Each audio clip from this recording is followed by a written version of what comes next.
இன்றைக்கு வரைக்கும் பாத்தீங்கன்னா உழைக்கும் தமிழர்கள் மத்தியில கடவுள் நம்பிக்கை எப்படி இருக்குது அப்படின்னு பாத்தீங்கன்னா அது சமஸ்கிருத மந்திரம் சார்ந்து இல்ல. கூலி விவசாயியா கூலி தொழிலாளியா இருக்கிற தாழ்த்தப்பட்ட மிக பிற்படுத்தப்பட்ட மக்கள் மத்தியில சமஸ்கிருத மந்திரத்துக்கு அவங்களுக்கு சம்பந்தம் இல்லை. அங்க அவங்களுக்கு தேவையே இல்லை, இறை வழிபாட்டுல கிடையாது. அப்ப அந்த பக்தி எங்க இருக்குது? சமஸ்கிருத மந்திரத்துல இல்ல. அப்ப தமிழ்ல இருக்குதா?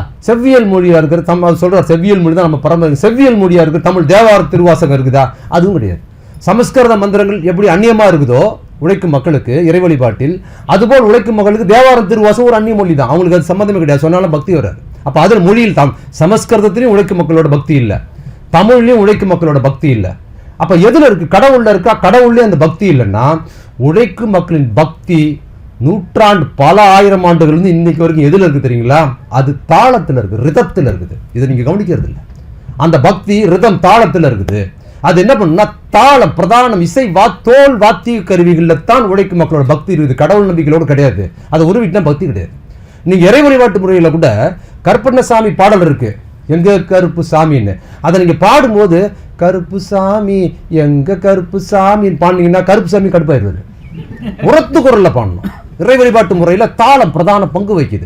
எங்க கருப்பு சாமி அட எங்க கருப்பு சாமி பாடிட்டு ரத்தம் வரும், அடிக்கணும். அப்பதான் பக்தி வரும் அவங்களுக்கு. இதை நீங்க கோயில்ல கருப்பு சாமி முன்னால பாடணும்னு அவசியம் இல்லை. நீங்க புத்தகங்கள் பாத்தீங்கன்னா அந்த கிராமத்து பெண்கள் சாமி வந்துதா இல்லையா? மதுரையில எங்க வந்தது?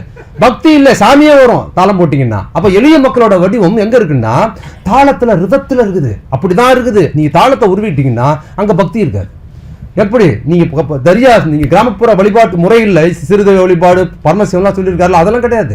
அது தாளத்துல இருக்குது. நீங்க கோயில் கருவறைக்குள் ரிதத்தம் எப்படி இருக்குன்னு பாத்தீங்கன்னா, கோயில் கருவறைன்னா அது சின்ன அந்த ரிதம் அந்த பீட்டுக்குள்ள இருக்கட்டும். கோயில் கருவறை சின்னது தானே, எல்லாருமே கும்பிடலாம். அங்க அடுக்கும்போது என்ன ரிதம் இருக்கும்னா விரல்களில் வாசிக்கிற தாளக்கருவி. அது என்ன? உடுக்கை கையில வச்சுக்கிட்டு அடிச்சுக்கிட்டா அந்த ஒரு அம்மா அப்படியே ஆட நம்பிக்கிட்டு அதை பிடிச்ச அம்மா வார்த்தையே கிடையாதுங்க, மொழியே கிடையாது. அந்த உடுக்கை அடிச்சாலே அதுக்கு நெம்பம் 4 பேர் பிடிச்சி அமுத்தணும். அடிச்சா கர்ப்பகரத்தை விட்டு இந்த ஹால் கோயில் கர்ப்பகரம், அதுக்கு முன்னால ஒரு 50 பேர் நிக்கிற மாதிரி ஹால் இருக்குல்ல, அங்க ஒரு வாத்திய கருவி. அது தெரியுமா? பம்பை. அது சின்ன குச்சியில சின்ன வாத்தியம், அதை வச்சு அடிக்கணும். டன் அடிச்சாங்கன்னா அங்க ஒரு ஆட்டம் வரும், பக்தி வரும். முடிஞ்சுதா? அடுத்துக்கப்புறம் சாமி அங்க இருந்து புறப்பட்டு வீதிக்கு வர்றாரு. வீதியா போறாருன்னா இப்ப என்ன தோல் வாத்திய கருவி தெரியுமா? வீதியில் போகும்போது பறை மற்றும் தவில் தோல் வாத்திய கருவி. இதுதான் பக்தி. இதை நீங்க உருவிட்டீங்கன்னா அங்க வராது, கடவுளே வராது.